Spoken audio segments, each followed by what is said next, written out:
Uh, Assalamualaikum warahmatullahi wabarakatuh. Waalaikumsalam warahmatullahi wabarakatuh. Waalaikumsalam warahmatullahi wabarakatuh. Adapun pembelajaran kita hari ini yaitu mengenai sistem takson. Di kemarin Miss sudah jelasin bahwa hari ini kita akan melanjutkan pembelajaran kita mengenai bab sistem klasifikasi, khususnya bagian sistem takson. Oke. Jadi, adapun indikator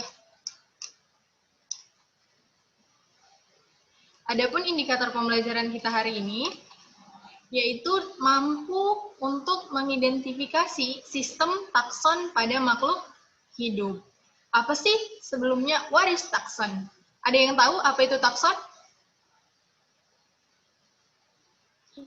Jadi kita langsung aja ya, takson sendiri merupakan unit kelompok makhluk hidup berdasarkan kesamaan ciri. Nah, unit kelompok makhluk hidup berdasarkan kesamaan ciri. Maksudnya gimana, Miss? Nah, kemarin kan di klasifikasi, kita sudah coba Miss tanya, masih ada nggak yang ingat apa sih pengertian dari klasifikasi makhluk hidup? Ada yang ingat? Mengelompokkan makhluk hidupnya. Merupakan suatu proses pengelompokan makhluk hidup berdasarkan apa? Ada kan beberapa persamaan ciri, perbedaan ciri, dan apa lagi? Ada yang tahu? Ada 3 dasar kan? Ada dia yang pertama berdasarkan persamaan ciri morfologi maupun anatomi. Yang kedua berdasarkan persamaan biokimia. Yang ketiga berdasarkan manfaatnya. Manfaat. Jadi benar ya, sistem klasifikasi. Nah, semalam kan kita sudah tahu klasifikasi itu, definisinya. Hari ini kita akan langsung praktek gimana sih caranya proses mengklasifikasikan makhluk hidup. Tapi sebelum itu, kalian harus tahu dulu takson itu apa. Nah, kalau kalian ingat, semalam Miss ada bahas tentang taksonomi kan? Ada bahas juga tentang taksonomi. Coba Wildansa, apa sih arti taksonomi?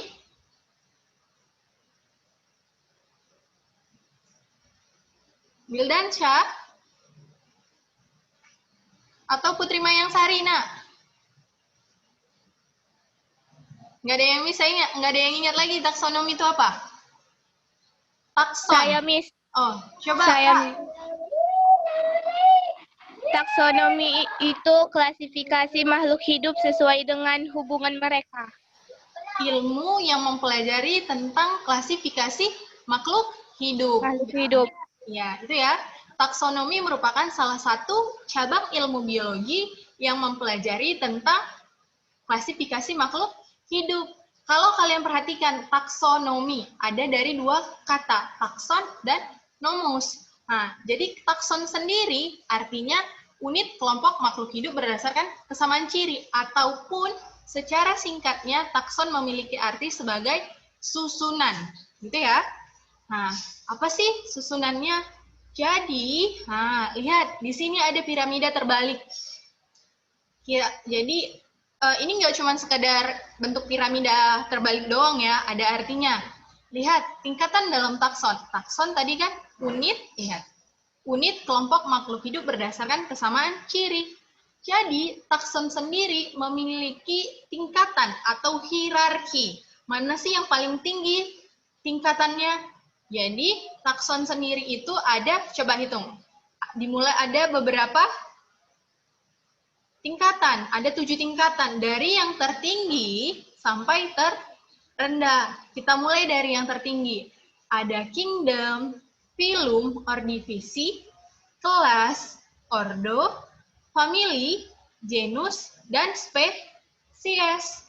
Itu ya, ada kingdom, phylum, ordivisi, kelas, ordo, family, genus, spesies. Jadi Miss, apa maksud dari piramida terbaliknya? Gitu kan? Nah, kalau piramida kan pasti melambangkan hierarki atau tingkatan. Tapi kenapa berbentuk piramida terbalik?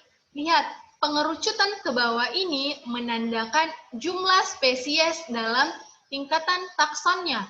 Jumlah spesies semakin bawah tingkatan taksonnya, akan semakin sedikit jumlah spesies atau makhluk hidup tersebut di dalam takson itu, gitu, ya. Nah, kira-kira sampai sini paham? Jadi, Miss ulangin, semakin ke bawah tingkatan taksonnya, jumlah spesiesnya semakin sedikit, gitu ya. Tapi, kalau misalnya semakin ke atas tingkatan taksonnya, maka jumlah spesiesnya akan semakin apa kira-kira? Semakin banyak, kebalikannya ya. Gitu ya. Semakin ke bawah jumlah spesiesnya makin sedikit, semakin ke atas jumlah spesiesnya makin banyak. Gitu ya. Spesies itu mewakili satu makhluk hidup. Nah, gitu ya. Jadi, lihat, selain melambangkan dari, yang pertama piramidanya melambangkan jumlah spesiesnya. Tapi, ada tapinya. Kalau berdasarkan persamaan cirinya, semakin ke bawah, persamaan cirinya semakin sedikit juga. Tapi semakin ke bawah, persamaan cirinya semakin banyak, namun semakin ke atas, persamaan ciri makhluk hidup tersebut semakin sedikit. Miss bingung. Ya udah, kita cek satu per satu dari 7 tingkatan takson tersebut. Kita mulai. Jadi sebelumnya kalian perhatikan kan, ini tingkatan takson. Ada 7 Miss bilang. Kingdom, divisi, phylum or divisi, kelas, ordo, family, genus, dan spesies. Lihat, kalau phylum digunakan untuk hewan, kalau divisi digunakan untuk makhluk, untuk tumbuhan, gitu ya, perbedaannya. Jadi nanti, kalau misalnya kalian lihat tingkatan takson, di sebelah kirinya melambangkan divisi, berarti makhluk hidup tersebut merupakan tumbuhan. Benar ya? Kita mulai. Lihat, domain. Pernah dengar kata domain? Mungkin di SMP kalian pasti selalu mendengar 7 tingkatan ini, ya kan? Jadi pada awal tahun 1997, Carl Woese, Otto Kendler, Mark L. Wallace, mereka membagi dalam satu buku mereka, penemuan mereka itu diketahui bahwa ternyata tingkatan takson yang tertinggi itu bukan merupakan kingdom, tapi domain. Jadi domain merupakan takson di atas kingdom dan merupakan kategori tingkatan takson tertinggi, gitu ya. Lihat. Jadi sebenarnya di atasnya ini ada domain. Biasanya di penulisan piramida tingkatan takson, domain tidak ditulis karena cakupannya paling besar. Lihat, tadi kan dibilang kalau takson itu merupakan unit pengelompokan berdasarkan persamaan ciri, gitu kan? Ciri, ingat ya, kuncinya di ciri. Jadi, menurut dari Carl Woese dan Kendler maupun Wallace, mereka itu mengelompokkan makhluk hidup berdasarkan domainnya itu menjadi eukarya, bakteria, dan arkebakteria. Ini berdasarkan ada atau tidaknya membran inti sel penyusun makhluk hidup tersebut. Jadi, manusia, hewan, jamur, dan protista dapat dikelompokkan menjadi satu kelompok karena mereka termasuk kelompok eukarya, yaitu memiliki membran inti sel atau eukariotik, gitu ya. Sedangkan untuk bakteri dan arkebakteria, gitu ya, bakteri dan arkebakteria. Sebelumnya kalian pernah dengar kan bakteri sama arkebakteria? Untuk lebih lengkapnya akan kita pelajari di bab berikutnya satu persatu. Cuman untuk saat ini Miss akan ngasih gambaran bakteri dan arkebakteria. Mungkin kalian sering dengar penyakit tifus. Salah satu bakteri penyebab penyakit tifus yaitu Salmonella typhosi atau kayak gitu, TBC, Mycobacterium tuberculosis. Itu merupakan salah satu contoh bakteri yang merugikan. Ini biasanya bakteri yang paling sering kita temui. Kenapa dia tidak dikelompokkan ke dalam eukaria? Karena setelah diteliti selnya, dia tidak memiliki membran inti sel pada makhluk hidup tersebut, sehingga dikelompokkan ke dalam bakteria. Nah, diteliti lebih lanjut bahwa dinding sel dari bakteri tersebut tersusun atas peptidoglikan, salah satu komponen karbohidrat. Nah, Archaebacteria juga sama dengan bakteri. Sama-sama tidak memiliki membran inti sel, tapi mereka memiliki struktur dinding sel yang berbeda. Kenapa ya bisa gitu? Soalnya bakteria dan Archaebacteria memiliki perbedaan habitat hidup. Bakteria dapat hidup di segala kondisi ataupun lingkungan, sedangkan Archaebacteria hanya dapat bertahan pada lingkungan ekstrim, bisa pada suhu yang terlalu dingin kayak yang kutub, atau misalnya terlalu panas, gitu ya. Salah contohnya Methanococcus janasi. Nah, salah satu Archaebacteria metanogen, gitu ya. Nah, perkelompokannya berdasarkan persamaan ciri utama, gitu ya. Ciri utama dari pengelompokan utama dari makhluk hidup berdasarkan ada atau tidaknya membran inti selnya, gitu ya. Dan berikutnya kita masuk ke kingdom. Kingdom merupakan takson yang berada di bawah domain, gitu kan? Nah, dan memiliki kelompok yang banyak, tapi tidak sebanyak dari domain. Lihat di sini. Di sini coba perhatikan. Ya. Di sini ada burung beo, ada jerapah, ada gajah, ada harimau, ada monyet, ada gorila, ada zebra, dan ada hewan-hewan lainnya. Ternyata mereka dapat dikelompokkan menjadi satu kelompok yang sama, yaitu kingdom. Ada yang tahu? Kingdom Animalia. Benar, kingdom Animalia. Nah, secara umum, kingdom itu dibagi menjadi 5. Ya. Pertama, kingdom, lihat ya di gambar, anima. Iya. Yang kedua, bunga-bungaan, biasanya disebut sebagai tumbuhan atau kingdom plantae. Nah, yang ketiga ada, ini kira-kira apa? Fungi atau jamur, benar. Nah, dan yang ini kira-kira apa? Yang keempat, coba gambar mikroskopik. Tapi dia prokariotik. Yang sebelumnya tadi Miss jelasin, yang prokariotik itu apa? Bakteria atau bisa disebut sebagai kingdom Monera. Kalau kingdom Monera, dia dapat dalam satu kingdom tersebut bisa dibagi 2 lagi ke dalam Archaebacteria atau bakteria. Ini kingdomnya ya. Lihat berikutnya ada yang multiseluler, ada yang multiseluler dan uniseluler cirinya, dan memiliki membran inti sel. Kira-kira apa sih yang dia makhluk mikroskopik tapi memiliki membran inti sel? Protista. Benar, protista. Jadi berdasarkan takson kingdom, makhluk hidup itu dibedakan ke dalam beberapa ciri, gitu. Berdasarkan beberapa ciri. Dia itu mengidentifikasi pertama jumlah sel penyusun, cara memperoleh makanan, gitu ya, cara memperoleh makanan dan kebiasaan dan struktur penyusun membran inti selnya. Lihat, kita identifikasi satu-satu. Yang pertama, tadi kita bahas yang terbawah, protista. Dia memiliki jumlah selnya itu bisa aja berjumlah 1, ada beberapa kelompok protista yang memiliki satu sel atau uniseluler, misalnya Euglena, gitu kan. Nah, tetapi ada juga beberapa protista yang multiseluler. Nah, gitu. Atau banyak sel. Kata multi berarti banyak, seluler artinya sel. Eukariotik. eusejati karyon artinya membran inti sel.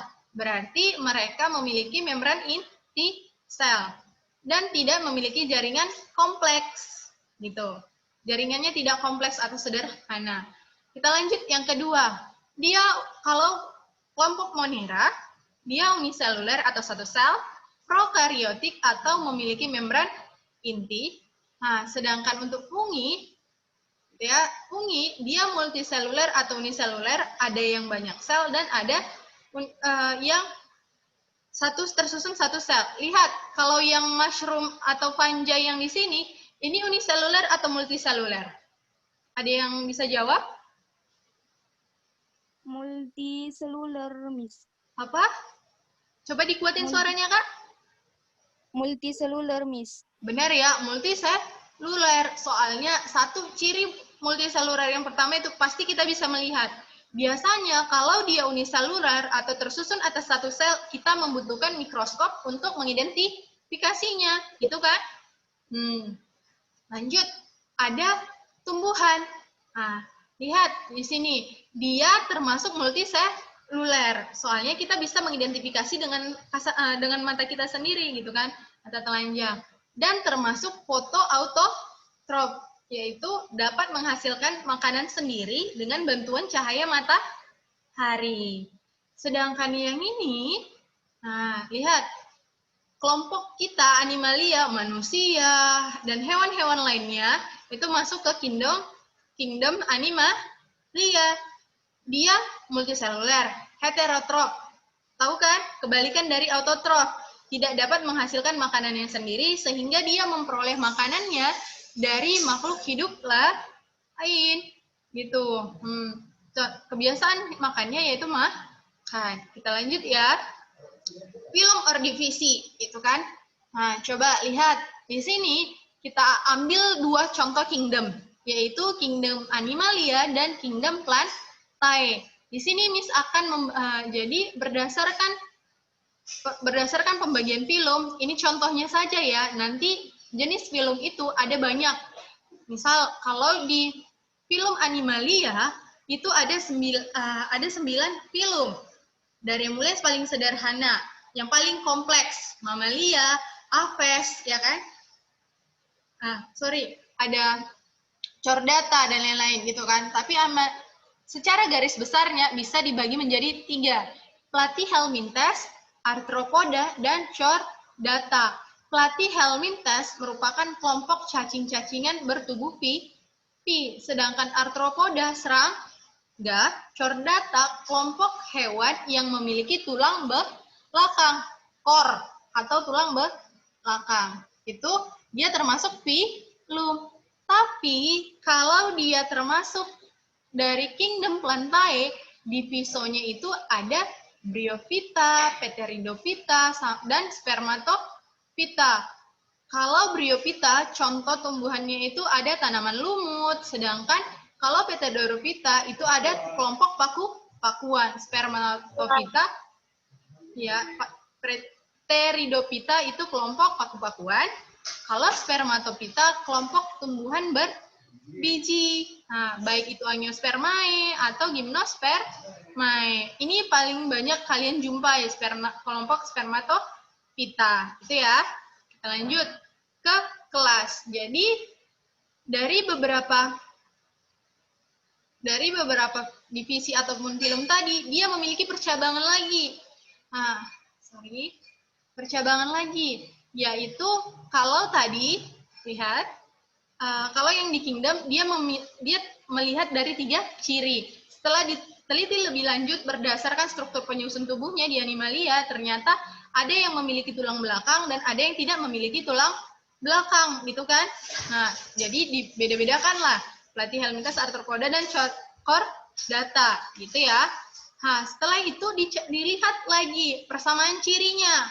Nah, setelah dilihat persamaan ciri berdasarkan tipe penutup tubuh, banyaknya ruang jantung, tipe dan jumlah alat gerak, dan kemampuan beradaptasi, ternyata masih bisa dibagi-bagi lagi ke dalam beberapa kelas. Gitu ya. Kalau kalian perhatikan, di sini Miss ada contoh harimau dan mamalia. Kalau misalnya mereka itu apa kesamaan paling utama dari kedua makhluk hidup di gambar? Ada yang tahu? Mamalia, Miss. Mamalia, yaitu penutup tubuhnya diselubungi oleh Rambut. rambut ataupun memiliki kelenjar susu, gitu kan? Banyak ruang jantung dari mamalia itu berjumlah 4, 2 serambi dan 2 bilik, gitu ya? Atau 2 ventrikel dan 2 atrium, gitu. Nah, sedangkan kalau misalnya burung itu kelasnya, kalau burung-burungan dia termasuk apes karena hanya memiliki 3 ruang jantung, sedangkan reptil dia itu termasuk kelas reptil, contohnya buaya, komodo, dan lain-lain, karena ruang jantungnya itu memang 4, tapi sekat yang terbentuk tidak sempurna, gitu, sehingga dibedakanlah dia ke dalam kelompok tersendiri, yaitu reptil. Kalau Pisces, salah satunya, dia pasti hidupnya di air, udah beda habitat, 1. Yang kedua, jumlah ruang jantungnya itu hanya 2, dan tubuhnya ditutupi oleh sisik, sehingga membedakan terbentuklah kelas-kelas yang berbeda, gitu ya. Di sini Miss ambil contoh, biar kalian lebih memahami. Lebih mudah memahami ordo, famili, genus, dan spesies. Yang paling rendah tadi apa? Spesies. Lihat kan, Miss? Sorry, di sini di diagramnya ini bukan animalia, tapi kingdom ya. Lihat, dari takson ini, dari tingkatan takson tertinggi, ada kingdom, filum, kelas, ordo, famili, genus, dan spesies. Ada 7 ya, yang harus kalian selalu ingat.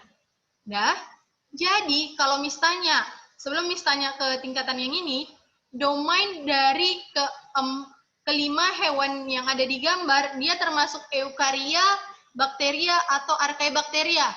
Ada yang tahu? Eukarya. Benar ya, eukarya, karena memiliki membran inti sel, gitu ya.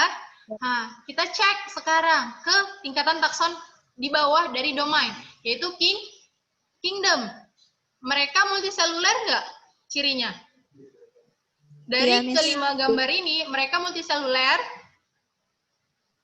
Iya, Ya, berarti kira-kira beruang, gitu kan? Beruang, apalagi singa, harimau,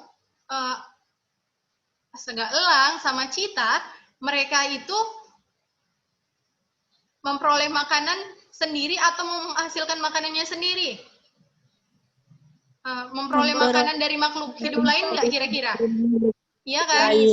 Atau heterotrof. Nah, jadi berdasarkan 2 ciri tersebut saja, kita sudah dapat mengetahui bahwa mereka termasuk kingdom Animalia. gitu ya. Lihat sekarang berdasarkan filumnya. Kita lihat, menurut kalian dari kelima hewan yang ada di gambar ini, mereka memiliki tulang belakang tidak? Coba perhatikan, beruang ada nggak garis vertikal?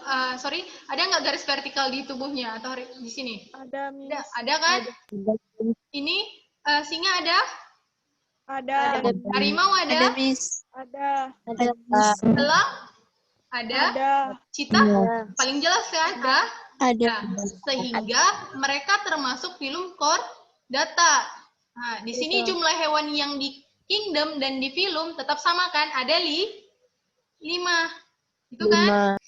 Nah, cuman sekarang Miss mau nanya, kira-kira dari kelima hewan tersebut, kalau misalnya berdasarkan struktur penutup tubuh dari kelima hewan di sini, yang dia memiliki yang tersusun atas bulu, yaitu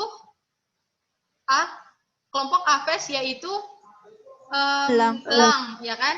Elang. Sehingga pada bagian kelasnya dia dipisahkan. Kira-kira elang ada kelenjar susu tidak? Tidak. Tidak.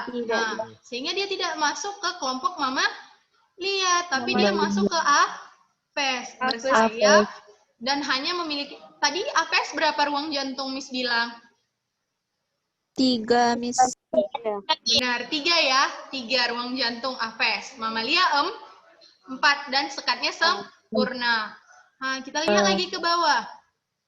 Tetap ada jenis makhluk hidup yang sama. Sebab ternyata setelah diidentifikasi makanan yang dikonsumsi, makanan yang dikonsumsi mereka itu sama, yaitu pemakan daging. Sehingga ordonya yaitu ordo karnivora. Gitu kan? Nah, lanjut ke familinya. Lihat kira-kira dari tipe mereka makan, mereka ini pemangsa atau yang dimangsa? Pemangsa. Pemangsa dan aktif berburu kan? Nah, kita lihat mau singa, mau harimau, mau citah, mereka salah satu yang terkuat ada di hutan gitu kan. Jadi mereka itu termasuk kelompok Felidae untuk familinya, sebab kelompok Felidae ini merupakan kelompok hewan yang memiliki kebiasaan berburu tinggi, sedangkan untuk beruang kutub dia tidak termasuk ke sini. Dia masuk ke Urusmus familinya, gitu ya. Nah, kenapa Miss? Soalnya dia bukan tipe petarung, gitu. Bukan petarung yang tinggi seperti ketiga kelompok ini, gitu ya. Balik ke bawahnya. Nah, kalau kalian lihat di sini citah tidak termasuk genus yang sama, dia tidak termasuk ke genus Panthera. Kenapa kira-kira? Ada yang tahu? Coba perhatikan struktur struktur kepala dan bagian liris dari tubuhnya. Paling berbeda itu bagian tubuh. Kalau kita amati secara kasat mata, yang paling berbeda bentuk tubuhnya itu citah kan?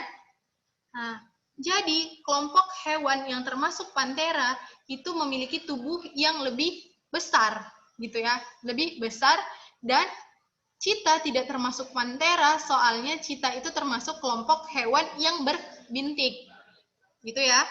Nah, atau Anthoxyctus, itu citah termasuk kelompok itu.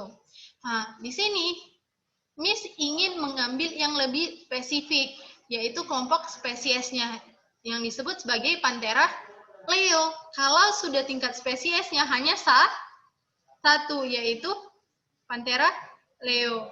Nah, cuman lihat di sini. Kenapa harimau tidak termasuk ke dalam spesies yang sama? Soalnya dia berbeda. Dia nanti nama terakhirnya yaitu Tigris. Coba. Realistik. Benar, Panthera tigris. Benar temannya tadi, Panthera tigris. Ada yang Sumatranus, Balika, dan lain-lain berdasarkan habitatnya atau asal daerahnya. Nama ketiganya ya. Nah, lihat di sini sebelum kita masuk pembelajaran yang lebih lengkap. Panthera leo terdiri dari 2 kata kan? 2 kata. Panthera kata pertama dan leo merupakan kata kedua. Nah, jadi Panthera, coba lihat. Ini mewakili genus suatu makhluk hidup tersebut. Sedangkan leonya atau kata keduanya mewakili spesiesnya. Benar? Benar. Nah, kita lanjut ya. Kira-kira ada nggak yang ingat ini siapa? Carolus Linnaeus. Benar, Carolus Linnaeus. Di minggu semalam juga Miss ada bahas. Dia merupakan bapak taksonomi. Nah, apa Miss bilang kemarin? Dia paling terkenal, yaitu aturan binomial nomenklatur. Nah, gimana aturan ini menjelaskan bahwa nama ilmiah Lihat, Panthera leo, nama ilmiah. Panthera leo itu nama ilmiah ya. Tapi kalau misalnya ini disebut sebagai singa, singa itu nama apanya? Kira-kira? Spesies. Kalau ini kan Panthera leo itu nama ilmiah. Kalau nama daerah, nama lokalnya di Indonesia ini, nama bahasa Indonesianya disebut sebagai singa gitu kan. Itu beda.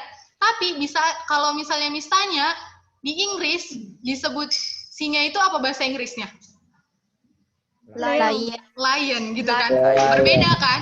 Nah, jadi untuk memudahkan manusia khususnya gitu kan mempelajari suatu jenis spesies diperlukanlah istilah binomial nomenklatur atau nama ilmiah. Soalnya kita lihat kita ini ada negara di dunia ini kan banyak, bahasanya pun beragam. Di Indonesia aja yang kita cuma 34 provinsi, tapi bahasa yang digunakan itu beda. Tiap bahasa daerah yang pasti memiliki nama yang berbeda-beda. Itu kan, misalnya kayak kayak pepaya, daun kates, daun katuk, berbeda-beda kan istilahnya. Padahal sama, nama latinnya, nama ilmiahnya itu cuma satu. Bunga pepaya itu, yaitu Carica papaya gitu. Nama ilmiah ini merupakan kayak nama internasional atau nama yang sudah diakui secara internasional untuk memudahkan kita manusia dari manapun bisa mengenali suatu jenis makhluk hidup, gitu ya. Paham tujuannya? Nah, jadi penulisan binomial nomenklatur atau nama ilmiah ini ada aturannya. Yang pertama, seperti yang kita bahas tadi, nama ilmiah terdiri atas 2 kata. Kalau ada pun 3 kata, misalnya misalnya di sini bisa ada buat Mangifera indica L. Lihat, Mangifera indica L. L-nya ini huruf besar kan? Huruf besar ini melambangkan nama penemunya. L di sini artinya Linnaeus, gitu ya. Nah, atau misal kayak yang di sini harimau Panthera tigris Sumatera kayak melambangkan asal daerahnya. Bisa aja ini Panthera tigris S huruf besar tapi tidak dimiringkan. Nanti bisa kita ini. Lihat aturan berikutnya.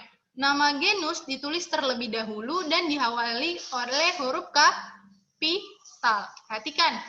Dari ke-6 contoh ini ada nggak yang penulisannya kata pertamanya itu tidak huruf kapital? Ada? Enggak, Miss. Ada kan? Nah, jadi itu aturan pertama ya. Genus harus selalu ditulis oleh huruf kapital. Yang kedua, penulisan nama ilmiah dicetak miring, ditebalkan, atau digaris bawahi. Jadi kalau misalnya kalian lagi mengetik ini, bikin riset atau bikin proposal, jadi waktu kalian ketik nama ilmiah, misal kalian pakai Musa paradiska, tahu Musa paradiska? Misal kalian memakai pisang sebagai bahan utama dari penelitian kalian, kalian tidak bisa asal nulis Musa paradiska dalam huruf penulisan asal-asalan. Kalian harus menulisnya sesuai, yaitu ditulis pertama, musanya huruf depannya M besar, paradiskanya P-nya huruf kecil, dan digaris dan dicetak miring atau di italik. Nah, kalau dia diketik, tapi biasanya kalau tidak diketik, kalian bisa tebalkan, itu benar. Kalau diketik, misalnya kalau kalian tidak cetak miring, kalian bisa tebalkan atau kalian bold gitu kan. Nah, tapi kalau kalian tulis tangan, nggak harus kalian miring-miringi tulisan kalian. Nanti memang tulisan kalian yang udah miring, sehingga itu beda ya. Nah, tapi kalau kalian tulis tangan, harus digaris bawahi per kata, gitu ya. Ini yang aturan tadi Miss bilang, jika lebih dari 2 kata, maka kata kedua dan ketiga diberi tanda hubung atau disatukan. Lihat ini. Hibiscus rosa sinensis. Nah, contohnya, diberi tanda penghubung. Tapi misal, Hibiscus rosa sinensis ini, Miss hilangkan garis penghubungnya, tapi Miss gabungkan jadi rosa sinensis saja tanpa garis penghubung, tanpa spasi, itu masih benar. Kecuali Hibiscus rosa sinensis, Miss tambahkan Miss tambahkan spasi tanpa garis penghubung itu salah ya. Nah, terus lihat, jika nama ilmiah diikuti nama autor atau pemberi nama, maka nama penemu dapat ditulis lengkap, Linaja, Linnaeus, atau L, dan tidak dicetak miring. Gitu ya perbedaannya. Nah, dah. Nah, jadi di sini Miss ada contoh Elepas maximus, yaitu gajah. Mangifera indica, Elepas. Genusnya yang mana? Elepas atau maximus? Maximus. Genusnya Elepas. Spesiesnya Maximus, benar. Nah, kalau misalnya Miss tanya, yang ini, yang mana spesiesnya? Hibiscus. Rosa. Spesiesnya Rosa, benar. Rosa, kelompok tumbuhan rosa gitu kan, mahkota bunga. Itu. Kalau misalnya Miss tanya, yang ini durian, genusnya itu apa? Durium. Jubutinus. Kalau di mangga, nama penemunya itu dilambangkan huruf L atau Linnaeus. Panthera tigris sumatrae. Ya, ini di sini Sumatrae-nya di garis miring karena dia merupakan habitat, bukan penemu, gitu ya. Kalau yang ini tahu tanaman apa?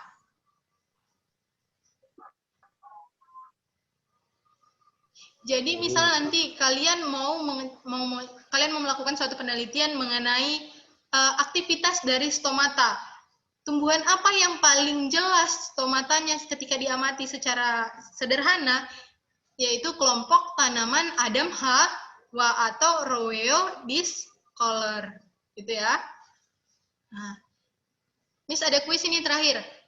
Dari ketiga pilihan di bawah, menurut kalian penulisan yang salah itu yang mana? Yang A, Elepas maximus, atau yang B, Elepas maximus dengan huruf kecil kata keduanya, atau yang C, Elepas maximus yang huruf pertamanya huruf besar, kata keduanya huruf kecil dan ditebalkan. Menurut kalian dari ketiga opsi ini yang mana yang salah? Yang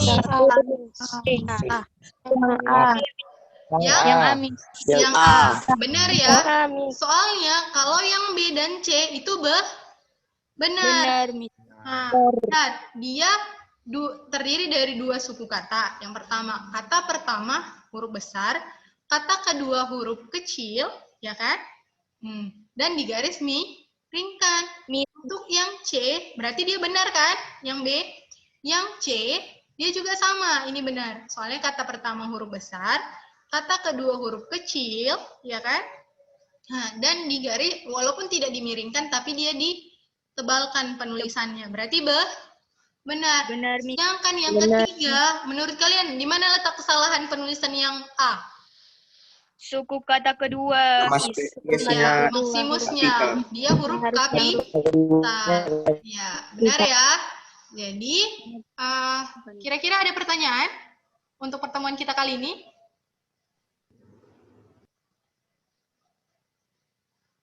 If you have a question, just asking me. So I will give you the answer.